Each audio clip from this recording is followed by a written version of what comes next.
Olá, tudo bem? Bem-vindo ao meu programa semanal que mostra notícias e entrevistas do mundo anglo pelo ponto de vista da esquerda progressista, legendado em português. Esta semana eu não vou mostrar uma reportagem, uma entrevista feita pelo Real News, que é nosso parceiro, pois começa a dialogar sobre uma nova parceria com outro grupo mediático independente e progressista dos Estados Unidos, que é o Grey Zone. The Grey Zone foi fundado pelo Max Blumenthal em 2015 e Max é um autor de 4 livros, um deles, Gomorra Republicano, sendo best-seller na lista do New York Times. É um jornalista anti-imperialista consagrada, jornalista anti-imperialista investigativa também, e um dos maiores críticas no idioma inglês sobre o imperialismo norte-americano em Palestina, em América Latina, no mundo inteiro. E essa semana é com muito orgulho que eu vou apresentar para vocês a entrevista que ele fez semana passada com o presidente do Venezuela, Nicolás Maduro. O presidente Maduro não poupa palavras nessa entrevista. Ele acusa o John Bolton, ou mesmo a pessoa que Jair Bolsonaro bateu continência durante o café da manhã deles em Barra da Tijuca, de ser integrante de um grupo de supremacista branca dos Estados Unidos chamado Ku Klux Klan. E também ele falou que Bolton foi o autor da tentativa de assassinato contra ele que aconteceu em 2018. Então eu espero que vocês gostem da entrevista. Vai começar agora. Boa tarde para todos e todas de vocês. 6 months ago, the United States government recognized an unknown opposition leader as interim president of Venezuela. But here in Caracas today, it's pretty clear who's in charge. I've just concluded a conversation with the elected president, Nicolás Maduro. We talked about the US government's attempts to delegitimize him as leader, to destroy his country's economy, and to even end his life.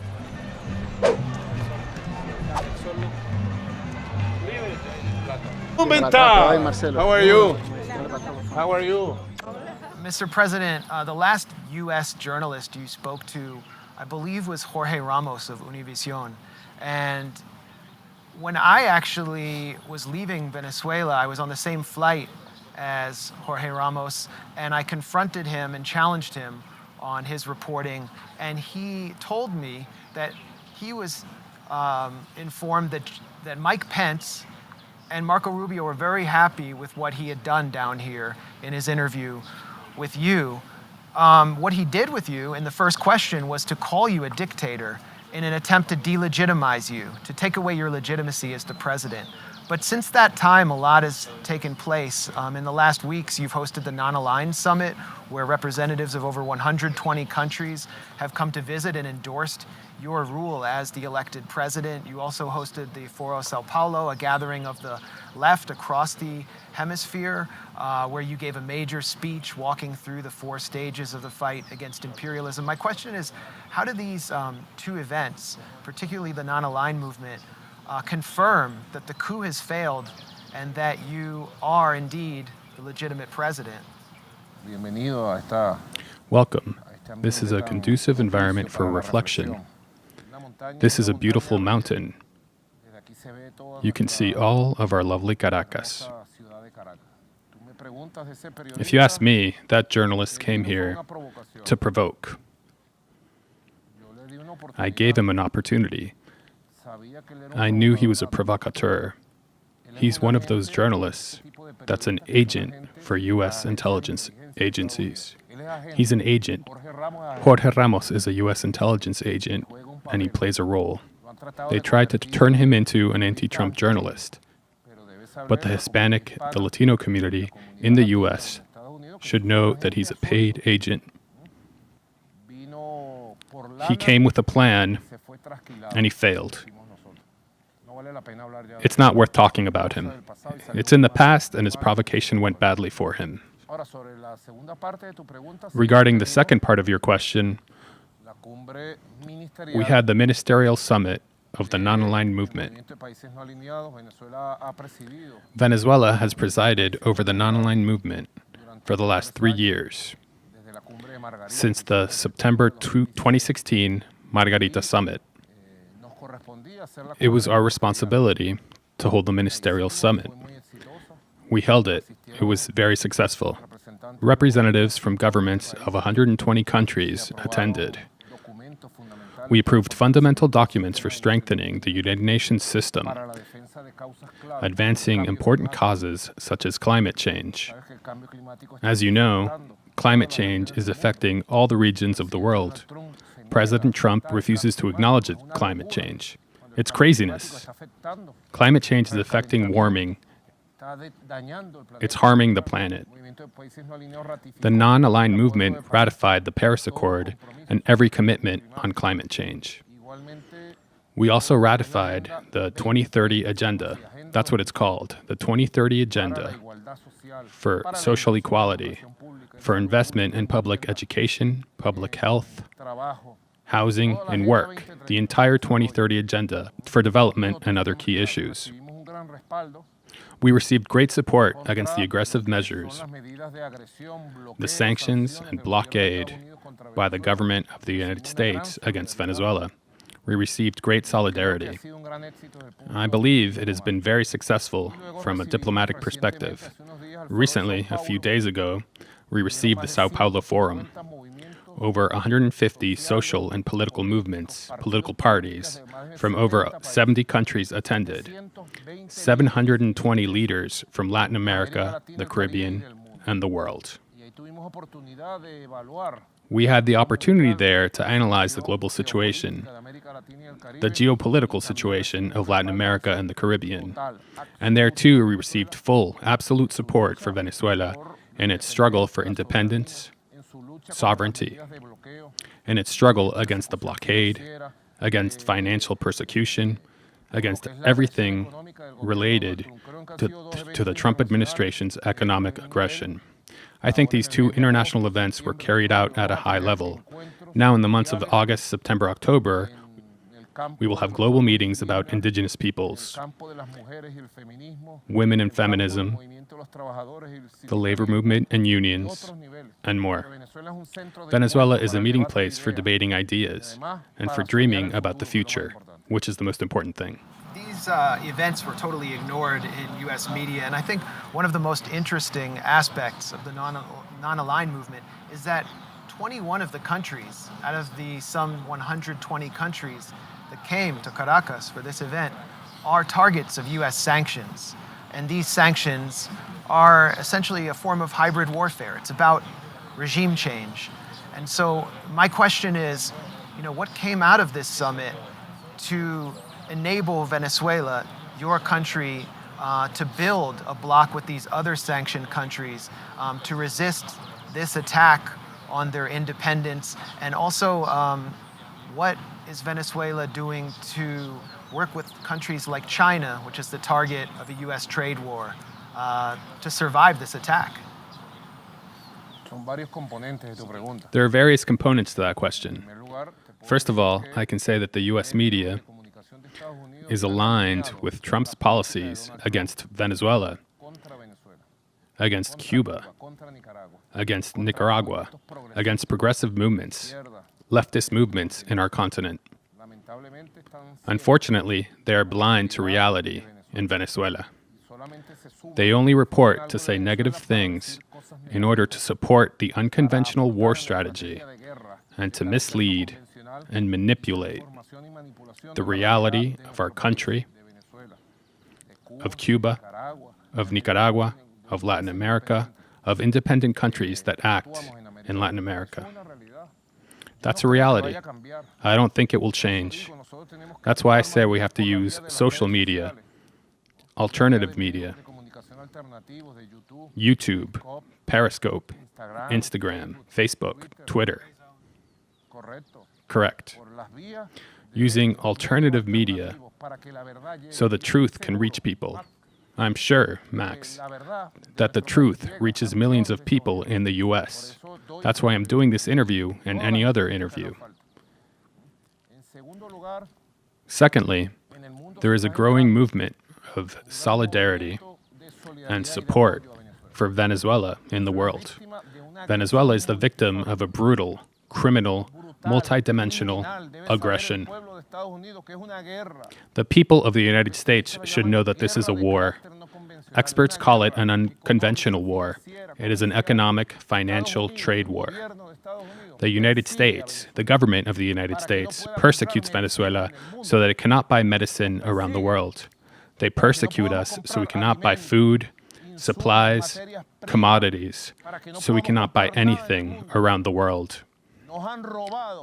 They stole Citgo from us. In the United States, you see Citgo gas stations.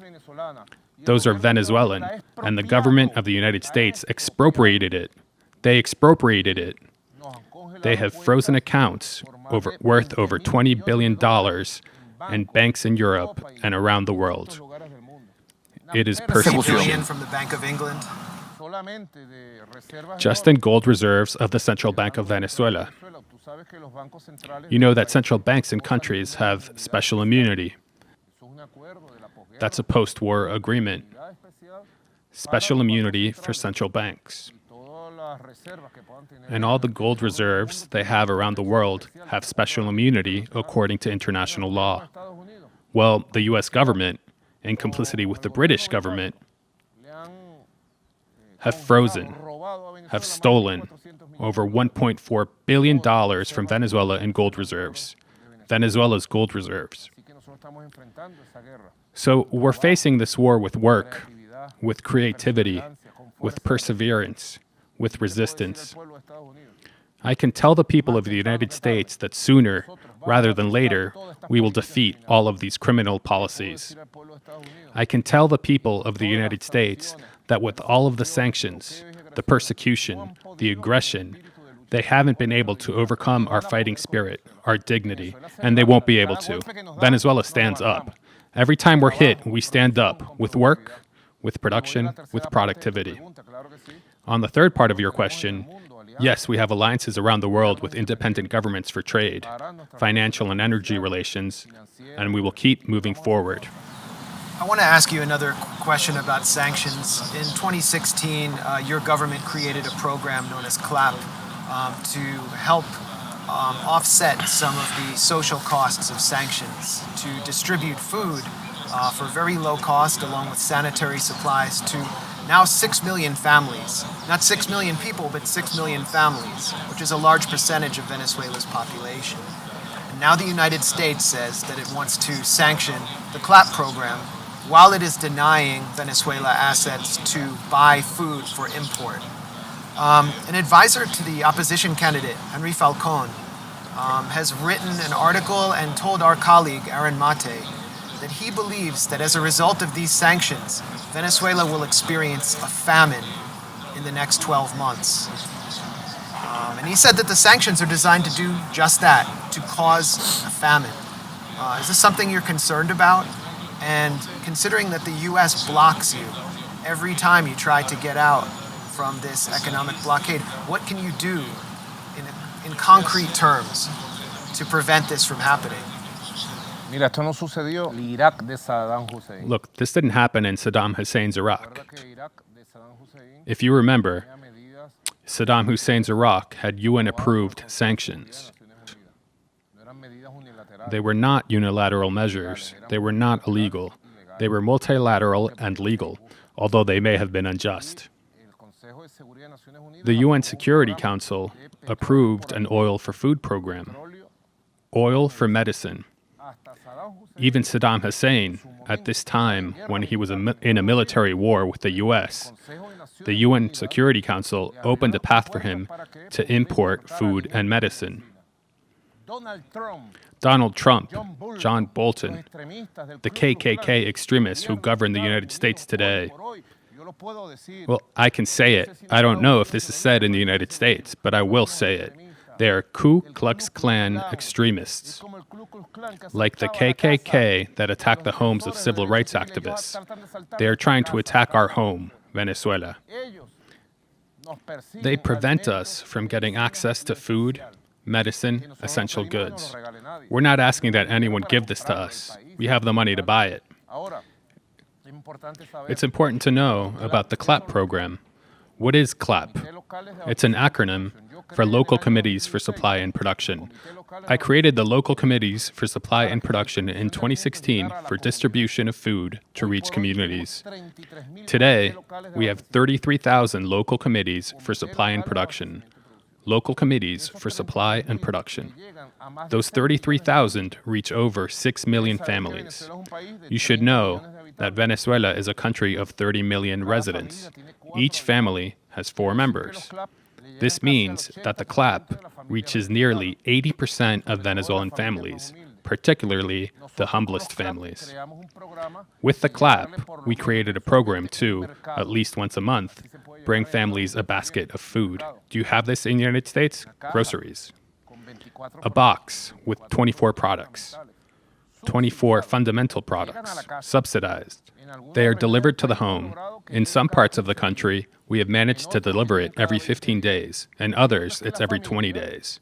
What's true is that Venezuelan families who receive support through free public health care, free public schools, support in housing, support through a program called the Homeland Card that gives a direct subsidy, money. In addition to all that support, families receive groceries. Now we have a special plan for animal protein so families can receive all their food. That program has just been sanctioned by the Trump administration at the request of the coup-supporting Venezuelan opposition. The U.S. public should know this. The world should know this. It's something unthinkable, the world. They're going after our food. Because John Bolton, this KKK extremist, and Elliot Abrams, this KKK extremist, who is known for the Iran-Contra scandal in the 80s, they say we have to leave the Venezuelan people without food. They say it openly and publicly. They're immoral. We have to defeat them. U.S. public opinion has to rise up in solidarity with the Venezuelan people. But I can guarantee, Max, that the CLAP program will continue, that there will be no famine in Venezuela. As I say in Venezuela, and I don't know if this can be translated into English, whether there's rain, thunder, or lightning, the CLAP will continue, and we will continue serving those 6 million households with national production and a great effort from our country. With production and work, we will defeat the criminal plan to cause a famine in Venezuela carried out by Donald Trump, John Bolton, and the KKK that governs the White House. Many Americans are familiar with the events since January when the U.S. enacted a coup against your government through Juan Guaido. But they don't know about a lot of the crises and the really grisly events that led up to it. In 2017, the city that you see behind us, Caracas, was on fire with the guarimbas, and many people were killed, including Chavistas like Orlando Figuera, who was burned alive because he was black. You called a constituent assembly, which many people, including on the Chavista side, didn't expect. You were branded a dictator by the U.S. for doing so because of the National Assembly and its role. It lost its role. In August of 2018, you faced an assassination attempt with drones strapped with explosives attempted to detonate during a military parade when you were standing with your ministers. So it was an attempt to kill you and many of your ministers. I want to know what was going through your head during the assassination attempt. What were you thinking as it occurred? And what was the hardest decision you took during this period from 2017 leading up to the coup? First of all, Venezuela is a deeply democratic, free country. In 20 years, we have lived through a process of revolution. Commander Chavez, who was the founder of this Bolivarian revolution, inspired by the ideals and legacy of our liberator, Simón Bolívar, he could be considered for history as the greatest democratizer of the political and civil life in Venezuela. In these 20 years, we've had, for example, 25 elections, presidential elections, every time the Constitution calls for it. Parliamentary elections, elections for governors of the 23 states, elections for mayors of the 330 municipalities, first. Elections for local and regional legislatures. Elections for referendums, for consultations on national issues, such as reforming the Constitution. 25 elections. Our forces, the Bolivarian Chavista forces, have won 23 of those 25 elections. We have won against the united opposition. They are always united. We have beaten them 23 times. Last time, for example, we beat them just 2 years ago or less, 18 months ago. We beat them in 19 of 23 governorships, including in the country's biggest states. Of the 335 municipalities, through popular votes, we beat the opposition in 307. And on May 20th of last year, I beat 2 opposition candidates who participated in the elections with 68% of the vote. Venezuela has an open electoral registry. Venezuela does not have compulsory voting. It has an electoral registry in which 99% of voting-age people are registered. In contrast to the United States, in which over 30% of voting-age people are not in the electoral system. It's a big difference. I won with 68% of the votes cast, but I can give you more information. I won 33% of registered voters. How much did Donald Trump get when he won? 22% of registered voters. On top of the fact that 30% of voting-age people in the U.S. are not registered. These are small details one can see. The level of legitimacy of the Bolivarian Revolution, of Venezuelan democracy, the level of legitimacy of my leadership as President of the Republic, of the governors, of the mayors, of the constituent members, of the legislators is very high. It's real. It's what the KKK of the United States does not want to understand. They do not want to understand that our legitimacy is real. We are real, just as this wood is. We are real. Our legitimacy is real, certain, strong. That's why they fail and will continue to fail, Max. Write it down. We're in 2019 and they have failed. They will continue to fail in their coup attempts, their destabilization. They will fail in everything. We will defeat them in everything with votes, with the people, with democracy, with freedom, with institutions. Now, a year ago, it'll be a year in August, there was the attempt. I can tell you that today I have proof that the assassination attempt was ordered by John Bolton in the White House. You're saying John Bolton personally commanded an assassination attempt against you? And he waited for the results in the White House. If you dig deeper, you'll see it someday. The proof will come out how John Bolton, in coordination with then Colombian President Juan Manuel Santos, and they gave the task to Julio Borges, a former legislator in Venezuela. We have testimony, we have witnesses, proof. All the material authors of this assassination attempt by drone were captured. Some of the operational and intellectual authors were captured, and it all points to Julio Borges in Bogotá. It all points to Juan Manuel Santos in Colombia. All of it.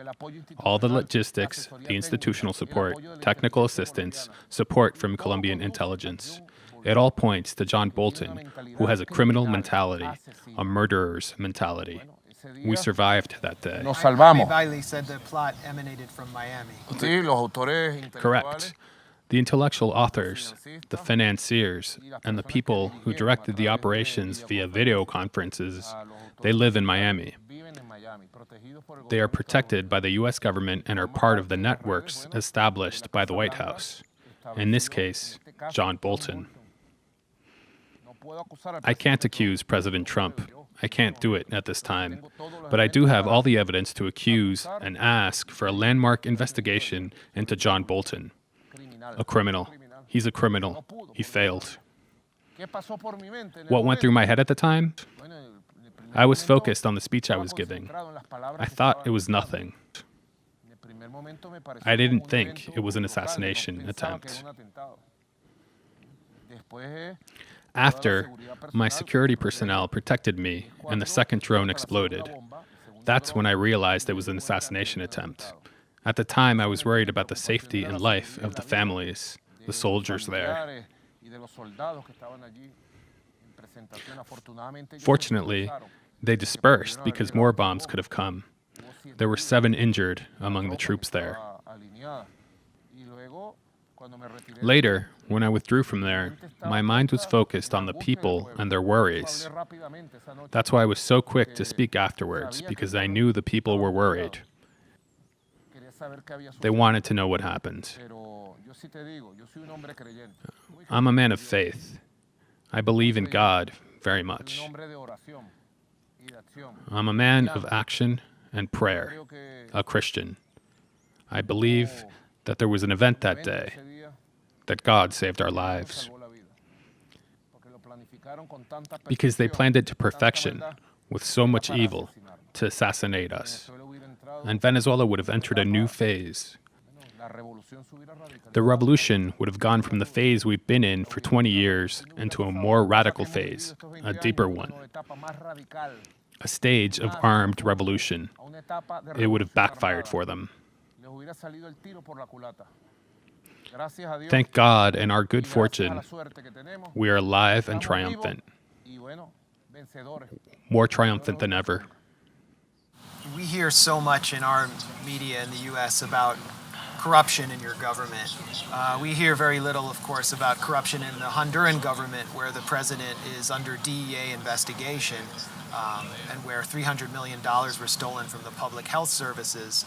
But nevertheless, we hear these constant allegations, and, having spoken to grassroots Chavistas here, and even government officials, there are complaints about public officials who are harming the revolution by theft and embezzlement, these kinds of things. I also know that your government's taken steps to crack down on corruption, for example, against Rafael Ramirez, the PDVSA executive, who was an ambassador and is now still in the U.S. I think he's accused of stealing hundreds of millions of dollars. What could you tell the U.S. public about these allegations of corruption and about efforts you're undertaking against them? That's a sensitive issue. It's a pending issue for the Bolivarian Revolution. Without a doubt, we have given a tremendous battle against the rotten culture of corruption, against corrupt officials. We have given a tremendous battle. First, Commander Hugo Chavez, and then it was my turn. It is a bitter battle. It has been up to me to carry out orders, following impartial and scientific investigations, to carry out orders given to me by the Attorney General and the courts to imprison ministers.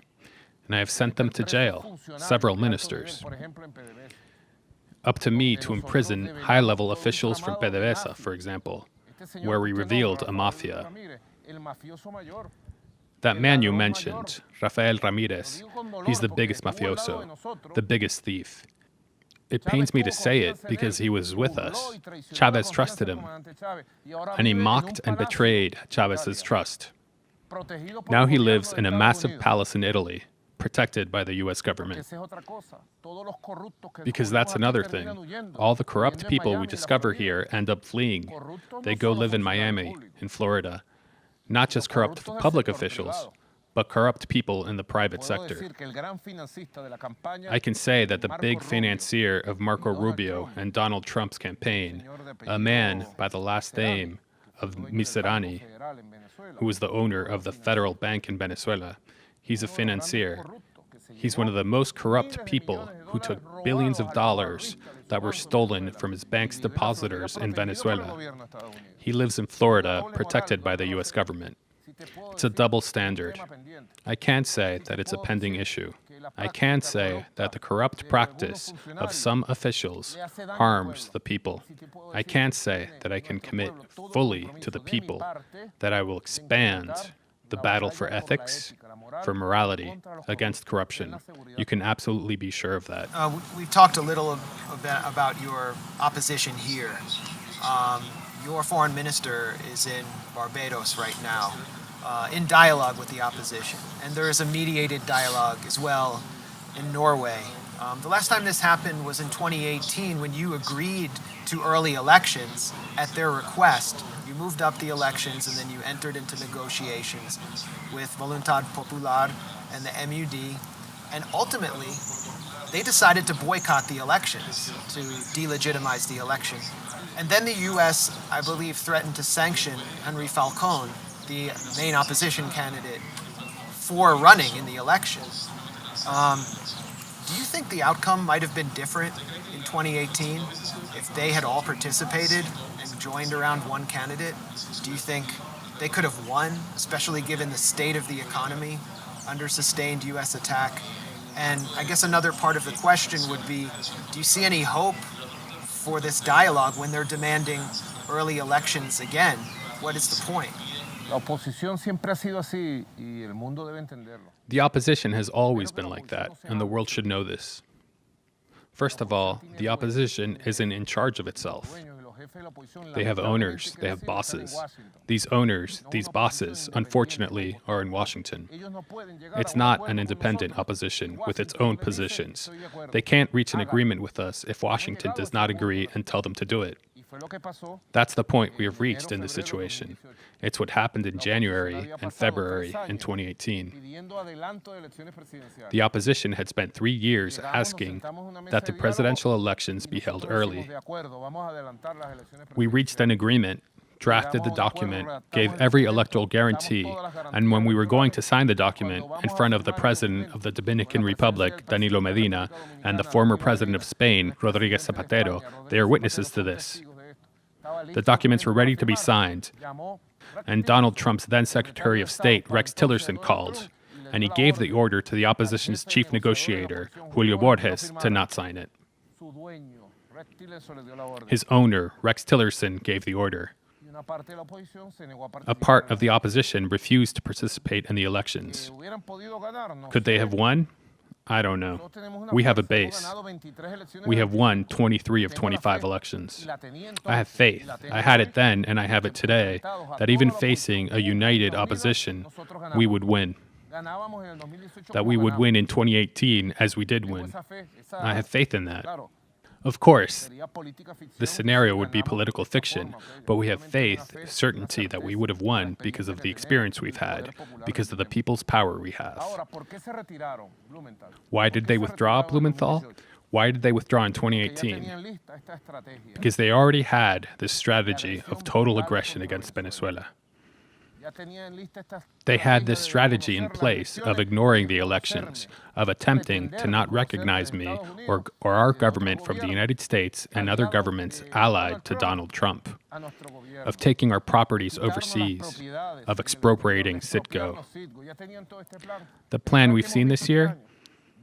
Southern Command already had it in place for Venezuela. That's why they gave the order. They knew, Blumenthal, that they wouldn't beat us in elections. They weren't going to run the risk of losing elections and giving strong legitimacy to the Bolivarian government of Venezuela. What would the consequences be for this country and for the continent if your government were to fall in a U.S.-backed coup and elements like popular will were to come in? Would you, for example, I think I've heard you allude to the possibility of a civil war. What would the consequence be?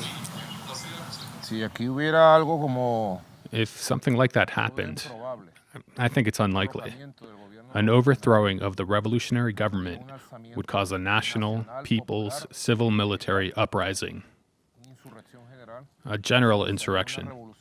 It would lead to an even more radical revolution that would take a different path. You can be sure of that. Latin America would enter a revolutionary phase with a different strategy, a different phase because we will never surrender. We will never give in. We will always fight. And when I say we, I mean humble people, the millions of Venezuelans who have given us 23 victories in 25 elections. Those Venezuelans who are not covered by CNN or Fox News, who continuously march in support of the revolution. Millions of Venezuelans who don't appear on CNN, the New York Times, the Washington Post, Fox News. They're invisible, but they exist. I wanted to go back and answer part of the last question.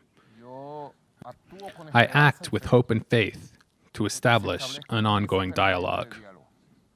It is our central proposal in Barbados to establish ongoing dialogue with an agenda that goes beyond the current circumstance.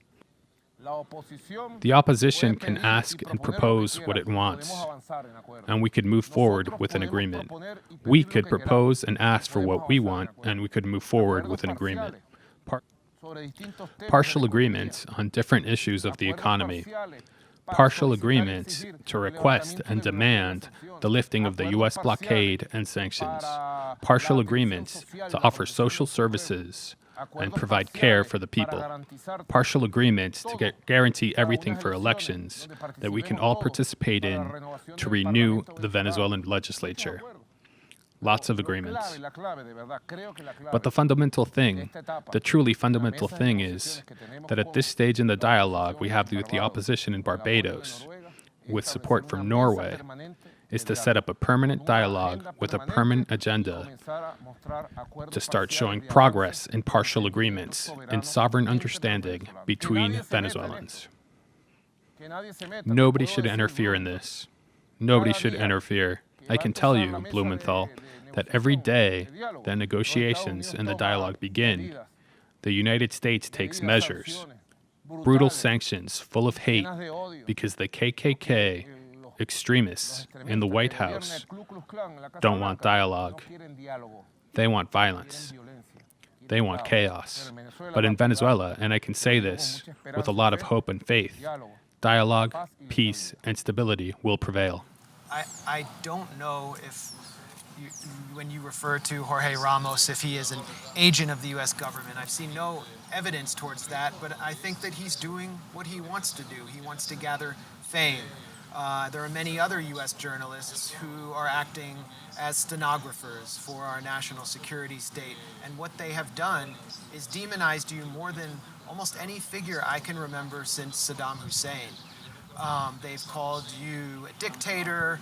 They've said that you have Hezbollah in your country. They've said that you have like thousands of Cuban operatives everywhere. Maybe the cameramen are Cuban operatives, I don't know. They've basically accused you of everything short of eating the hearts of children. And I will be attacked for having this interview with you and not forcing you to have an enhanced interrogation. So I want to give you this opportunity. I think it's my duty to offer this opportunity and to give the other side of the story that the U.S. media refuses to give, including much of our progressive and alternative media, which is for you to tell Americans who Nicolás Maduro is, how does he see himself, and what would he tell a future leader of the United States? You've called Donald Trump a Klansman, but a future leader who is willing to sit down and have a dialogue with you. Hablemos. Let's talk. I've said it to President Donald Trump in every way and in every language. If someday, in the present or the future, there were a possibility of dialogue, of respectful understanding between equals, I would be willing to shake his hand, to make progress and overcome this phase. I hope so. We believers call upon God. I hope there will be light, a halo of light, of hope, for dialogue, for a new kind of relationship between the United States and the Bolivarian Revolution and Venezuela. I hope this happens. Who am I? I can tell you, I believe in truth. Truth can break down any wall, any lie, any manipulation. Only the truth shall set you free, said our Lord Jesus Christ. I believe in the truth. I am a humble, working-class man, a bus driver, a Bolivarian activist, a revolutionary, Chavista, educated by Commander Hugo Chavez. Everything we have, we achieve through work, through effort, through the popular vote. through the popular vote. We have never gotten anything by force. It has always been through the people's vote, through the people's legitimacy. That's how we will continue. They can say what they want. The Bolivarian Revolution will continue on its path, and the truth will pave the way. Thank you very much. Thank you. Gracias. Gracias.